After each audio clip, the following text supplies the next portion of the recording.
Welcome to the Gracewriters podcast, Christian writers changing popular culture. Hit subscribe on your favourite podcast player so you never miss an episode. And find show notes, useful links and a full transcript at gracewriters.com. Today on the podcast, we welcome Christian singer-songwriter Colin Buchanan. I'm Belinda Pollard. I'm an author, editor and writing coach with a theology degree and 20 years in the publishing industry. Find links to my blogs, books and online courses at belindapollard.com. Hi, I'm Alison Young. I'm a former early childhood teacher. I'm 4 adult children and I write under the name Alison Joy, and you can find all my information on alisonjoywriter.com.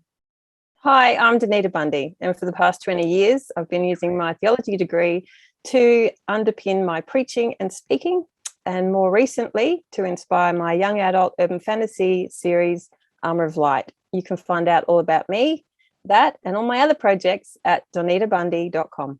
Well, we're all excited to welcome former school teacher Colin Buchanan, who has a prodigious career as a multi-award-winning country music singer-songwriter, and he's been penning songs with some of the best in the business here in Australia. He was a presenter on the much-loved children's show Play School and is well known for his uproariously funny kids' songs. As Australia's most successful Christian recording artist, he has a range of material which includes his Aussie Praise for Kids albums. He has DVDs, several children's books to his credit. His cheeky sense of humour has wide appeal to both young and old, and he's a regular panellist on ABC Radio's Thank God It's Friday. Married to Robin, they have 4 young adult children, and we'd just like to say, hey, welcome, Colin. Thank you so much for your time. Thank you so much, all three of you. And unfortunately, that's all we have time for on this podcast. So thank you all so much for joining us, and we'll see you next time. And not quite yet. Not quite Silly yet. Me. Before we get into the media questions, we wanted to subject you to our rapid fire 5. Are you ready?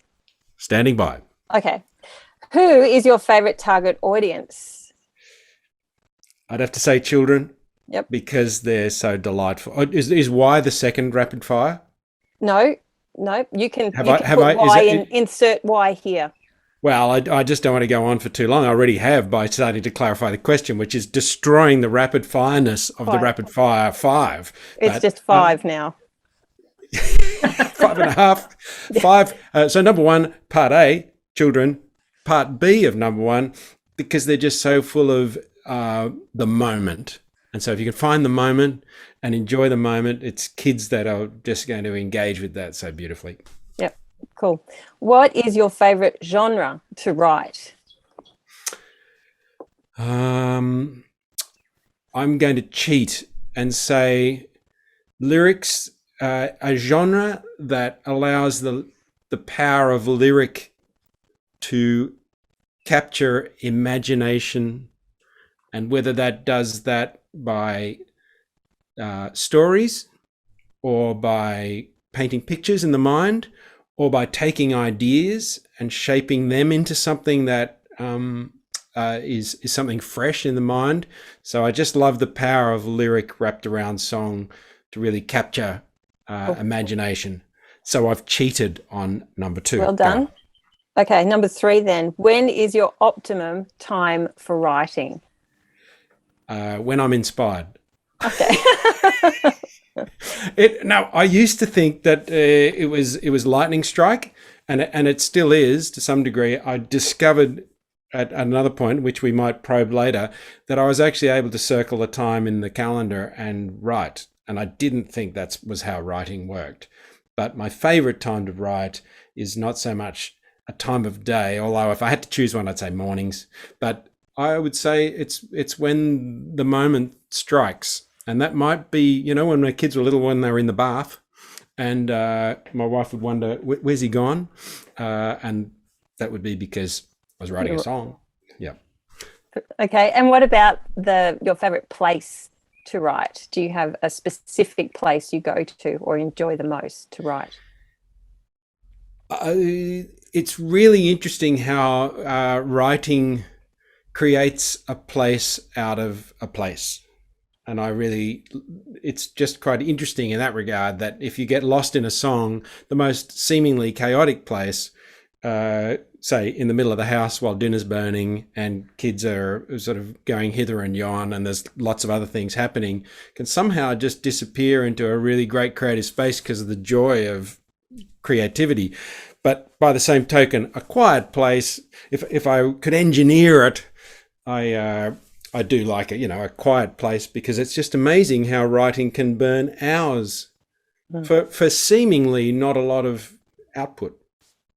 Okay. And how did you get into songwriting? If I was a mountaineer, you would be asking me, why did I climb the mountain? And you all know what I'd say. Because it was there. Exactly. And there's something about writing that once you start writing, you think, you realize it's there, and or it's not there yet, but it could be there if you wrote it. And that's just that's a really joyful, wonderful thing to be able to do that and to enjoy that. So when did you discover that you had a talent or two or three for songwriting? My favourite subject at school was creative writing. It doesn't tend to happen so much nowadays. I don't know. I know when my kids were little, it was all text types. So they had to write, a procedural text type, or they had to write a narrative or recount. And I used to love that they just, bring a pot plant in and say, write a story about that. Or, it was a rainy day and they'd say, okay, everyone, the teacher would write the rainy day on the on the blackboard. And I loved that. I loved the possibilities that creativity affords. And I wouldn't say that I was massively, talented. It's not like the teachers were blown out by my stories, but I did love the way words fit together. And I think that's one of the things that is key. I mean, in just about any pursuit, but creative pursuit you get a lot of joy from creative expression, and if you get the joy, there's a good chance that you have a gift in that, and perhaps the gift is there for you, or and for a small audience, or perhaps the gift is there for a bigger audience. But it's quite rare that someone would not have the joy and have a huge audience, though. So do you actually have a musical background? Were you a kid who was always making up songs? I was making up songs, but I wouldn't say I had a musical background. My parents didn't send me to piano lessons. Dad came home with in fact, I've got it, I'm just back here. There's a little ukulele hanging on the wall. And Dad came home with a ukulele when we were kids. And I'm not quite sure to this day why. And the E to Z, or EZ, ukulele book, and we thought, so my wife and I lived all alone in a little log hut we called our own. We could all play Little Brown Jug, miracle of miracles, and that was about as musical as it got in our home. I mean, Dad always loved singing, and there was a reasonable record collection, but that record collection was predominantly classical with a few folk albums thrown in there, and so yeah, I used to walk around the backyard making up songs, and not songs that I wrote down, just turning the day into something musical, just out of instinct and imagination, and that was just a really fun thing to do. So it really wasn't till I got into church, Sunday school, where music sort of bolts itself onto a lot of the things that happen there, and people playing guitar, and that became the conduit into music for me, and to songwriting, actually. Was it a Christian family that you grew up in? We were church-going family, and so you would say it was a Christian family insofar as, it's interesting because that question, evangelical as a sort of, upfront evangelical, I've raised my family to sort of, understand our Christian faith as something that really is integrated into the breadth of our lives, and it's something that we read the Bible at dinner time often together, and we pray every night, and we attend church regularly. Whereas my family were more manifest itself in morality and church attendance, and that faith faith for my parents, I think, was a more personal thing. And so that made it a bit ambiguous to me, especially as I discovered a more evangelical faith, which, reveals itself more readily, I suppose. It's sort of in the DNA. From my earliest memories, church has been part of it. So you started writing kids' songs when you were teaching, is that right? I started writing songs, really, I like to say for church and Sunday school. The one exception to that was the song about Shorty's dry cleaners, which you probably don't know, which I wrote on the ukulele, brought it into Shorty and to Carol and to Baz, the presser. And I said, I've written a song, I recorded on cassette and played it to him. And I'll never forget Barry's words as the song, the last chord rang out. And he said, I couldn't really understand the words. But it was the thing that I'd done is that I had an experience. There were people there, and I put them into a song. It wasn't a very good song at all. But would have been 16, I suppose. And but then I found that at church there are a lot of sort of simple songs that had truths in them, and especially memory verses. We found actually putting some music around memory verses was a really useful way to help teach memory verses in Sunday school. And so I think that was probably the conduit into creating, starting to discover songwriting in that sort of setting. So you obviously enjoy storytelling through your songs, and you've met some amazing characters along the way, judging by some of the songs you've written.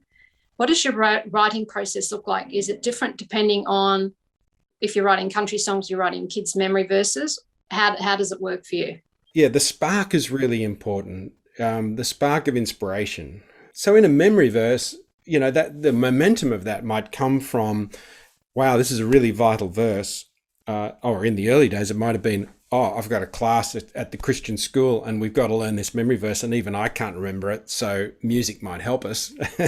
and the spark's sort of born out of necessity in that regard. I found that it's sort of instinctive. I've got a pretty good radar for what's going on around me, and that radar, when something blips and you think, oh wow, that's really quite powerful, and I wonder, yes, that can sort of be the spark for writing. So, I mean, when my wife and I moved to Burke in Western New South Wales from Sydney, we were in the outback living in a caravan in a Christian community. I found that was a massive, there's just so many new things around me. So I was writing songs about the road and the show and the mud and the galahs and the gidgee and the mountain on the horizon and the sunsets and the sheep kills and the people who I was meeting. It's just it was a case of just try and stop me. And but I think the spark was, wow, these things are significant. Look, I wrote a song the other day after I sold my old desk on Gumtree, and I took it to just a local person who bought it. It was on the community notice board, and out came an elderly couple who are the parents of the woman who bought the desk, and we just got chatting together. And in the course of it was a really nice chat, and found out that they lived near where I grew up in Sydney. And but in the course of the conversation, I noticed that in a very gentle way that the husband sort of took the front foot, and the wife was just sort of back a little bit. And at one stage, they'd recently moved house, and she said to him, "Where do we live again?" And a few questions like that made me realize this husband was just beautifully, tenderly sort of buttressing this decaying memory that his wife had, and it was that was a really beautiful picture. So I like the thought of where I discovered that and how that happened, and the thought. So the song, the song starts sold a desk on Gumtree. It's sort of, it finds its way into that, but it's a song about love and grace between a couple living with dementia, but it doesn't mention dementia, you know. So that it can be, those things happen, and my response is tends to be creative. Not always, but you know. So be careful. You might end up with a song. Oh, we'll be waiting for the song about this interview. Yeah. I think you've got us all a little bit emotional now from that. So we'll just. We've got to take a breath. That's what's happening around us. And when I lived in Grenfell in the Central West, that was the second year out in the bush, and another just quite different small town experience. That's, you know, we'd been suburban, and I wrote a song about the debutante's ball, which was just a bit of a send up, really, of the ball. But it all sort of happened. You could see it in your mind as I sang the song. It was sort of this mix of formality and farcical formality, and it just sort of, everyone knew that. And I sang it at a men's dinner, and I wasn't sure whether I needed the Blues Brothers chicken wire up in front of me, whether or not they'd say, "You watch it, my daughter was at she was beautiful. What do you say?" And at the end, Mr. Murray came up to me and he said, "That song you sang about the debutante's ball." I said, "Yes." He said, "We do some funny things, don't we?" And I think that's what songs are pastoral. They don't have to rip your heart out, but just I don't know. Think of a James Taylor. I'm a big James Taylor fan, and like, say, Sweet Baby James. It's just a song about sort of nourishing loneliness, something about expanse, and there's something beautiful in that song that, you know, it doesn't rip your heart out, but it sort of makes you feel something and sparks the imagination. And there's just this truth in there. You don't always know that you're doing it creatively, do you? You just... Words are powerful, aren't they? They are powerful, and they're just... You think there's only 26 letters, and it's just amazing how they fit together, isn't it? I find it interesting too that, God creates by a word in Genesis 1, and in John, in the beginning was the Word, and the Word, God identifies himself as communication. And teaches through story. That's right. And if you think of the scriptures are just so full of, dare I say it, many different text types, and just incredible beauty of poetry, or just potency of words, sort of explosive moments of words, or Jesus parables where they're just incredible, beautiful, simple directness that, it's got the power of divine authorship and inspiration behind it, and it's also got the power of simplicity, and we're still marveling at those words thousands of years later. So, Colin, my husband said he heard you describe yourself as a troubadour. What does that mean? Oh, look, I was probably searching for a fresh word, for singer-songwriter. It sounds like I should have some sort of special costume on, doesn't it? Well, you've got the ukulele. Well, yeah, that's right. I've got that standing by. I suppose, vagabond is another word I like as well. It doesn't have the creative element to it, but it just interests me. Last night, my wife, we were just going to go to bed, and she said, "I'm watching one more of the British Sewing Bee," or whatever it's called, and I said, "Oh." And then next thing you know, I'm sitting down and I'm starting to get invested in pin tucks and, bodices and necklines. It's and I said to Robin, these people are cutting out pieces, and there was patterns on this fabric, and they had to make it all line up. And I said, it just boggles the mind that people can do this. It's just so complex. And so it's really interesting to find your way into something that just fits. But also, I've sort of done the same thing with my guitar in a way where I just sort of fit things together, and there's that's where sort of vagabond, probably more than troubadour. I imagine troubadour is a little more polished, so maybe it's not the best word, but it's a simple, a blank sheet of paper and a pen and a guitar are an interesting, tools of the trade to stand at 57 years old and say, actually, it's pretty much that's been, that's kept me alive. It's sort of paid the bills for a long time. It's a great job. And I guess and in music, you can sort of think, will I be able to keep going? What happens next? How secure is this? So it's just interesting to think, 3 decades have just flown by. One insecure year at a time. That's right. And don't look down is my advice. So did you have a fallback in case it never worked out? Maybe it's a little bit like in your rowboat and you look back at the shore and you think, yeah, I could swim that. We'll go a bit further. I trained as a teacher, but I think teaching is a long way back in terms of, classroom teacher. And a lot has changed too. How did you move from being a teacher to having a children's album? Like, what was the progression? I get reminded semi-regularly by adults of my, it was actually my first children's album, I Want My Mummy. I recorded that for ABC. And interestingly, a lot of those songs were written in the classroom, and they were kooky songs inspired by what was either what was happening in the classroom or some of the subject matter.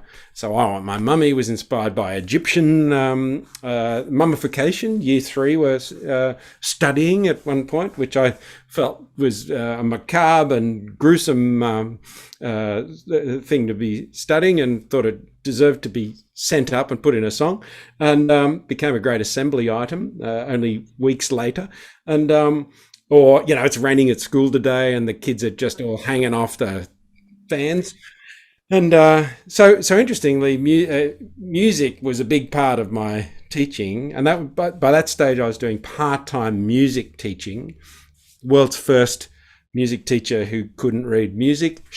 And and so I was writing songs, and they became part of an album when I just started doing play school and ABC Music. I'd already been recording country music. And then they said, you should make a children's album since you're doing play school, thinking I would, sort of basically replicate early Wiggles, and, we'd get a few suited characters and use the formula. And I didn't do that. I made this piece of lunacy that I think they just didn't know what to do with. And all these years later, people still, I got friends who say, we reckon that's your best album you've ever made. Just for our listeners in the US, the ABC is an Australian broadcaster which is funded by the government, as opposed to the ABC that you might be used to in the US. So music and teaching overlapped a lot there. And my kids' Christian music was just an overlap of teaching Sunday school and youth group as well, and just enjoying the process of sort of combining, essentially doing the same thing, but taking Bible truth and thinking how does that sort of shape itself into song, and with all the dynamics that go with that. Like it's really important to, when you reshape the Bible somehow, whether you're a preacher or a teacher or a songwriter, there's a gravity to that. You've got to be careful that you don't make a sow's ear out of a silk purse. And that you don't mislead people or, lose your way. And many have. So, and it's very easy because aesthetics push you potentially in one direction. And you've got to make sure that the truth's guiding that process as well, that those two are being, are in harmony. Obviously, you have joy that just pours out of you in just not even this interview, but with your music, with everything that we know of you. And you do have an incredible audience appeal. Like, we know that kids who grow up are still very much connected to you and your music. Have you ever had those times when kids will come up to you and just really share what your music has done for them? Have you seen the impact on your audience in a personal way? I can spend a long time after concerts talking to people. Entirely not my fault. I I barely say a thing, as you can tell. It would be all these other talkative types who line up. But we have some great interaction after concerts. And I think of one boy who would have been maybe year 5 or 6. And I don't know why I particularly remember this. And it maybe happened, 3 or 4 years ago. And it was after a concert. And he said, I was signing something for him. And he said to me, I really like your songs. And I said, thanks so much. And he said, no, I really like them. He wanted me to know that they meant more to him than I like chocolate, or I like, it was, and that was after a Christian concert. Look, right from the start, I'm really grateful back in my teenage years that when I was starting to write songs for church and Sunday school, I had some great friends who were training us to think about how we were teaching and to take a really sober-minded, substantial approach to Sunday school teaching. And it might be that you create a crazy collage, or that there's a drama, or there's music, or there's colour and fun. So it didn't mean that it was a very drab sort of Victorian chalk and talk type exercise, but just to be sober-minded about the truth. And I think that's where it's really satisfying that songs have been able to go out there. It's more than satisfying. It's sort of part of what you hope the music will do, that it'll have a substantial, lasting, truthful, impact with, and if God's word is in there, then he'll be about his good work through those things. When I was in Canberra doing a gig one time, one of the helpers, so a young adult woman, had gone to the school that the concert was being held in. And at the end of the concert, we were just about to go, and she said, I just wanted to say thank you for the songs. And she said, Strong and Courageous, that song of yours, that song, I had a hard time in the middle of high school, and I'd go behind that building over there. There's a little spot where you can sort of hide away from all the other kids. I used to just go there and sing that song on my own. And I'd often be in tears there, and that would be the song I'd sing. And I think, wow, there's no child-sized faith and adult-sized faith, is there? It's just faith in God, and Jesus commends children for their faith, and so that's the real thing happening, really, isn't it? It's not. Yeah, it's powerful. Yeah, it's beautiful, and it's it's a privilege to hear those stories, and it's a privilege to have had a part to play somehow in that sort of story. Well, thank you so much for your time this morning and coming to meet with us and share your experiences and your knowledge and just part of your incredible, joyous personality. We thank you, and it's been a real joy to have you. Thank you. Yes, thank you, Colin Buchanan. You have contributed so many ideas and so much inspiration, I think. How about we pray for you before we finish?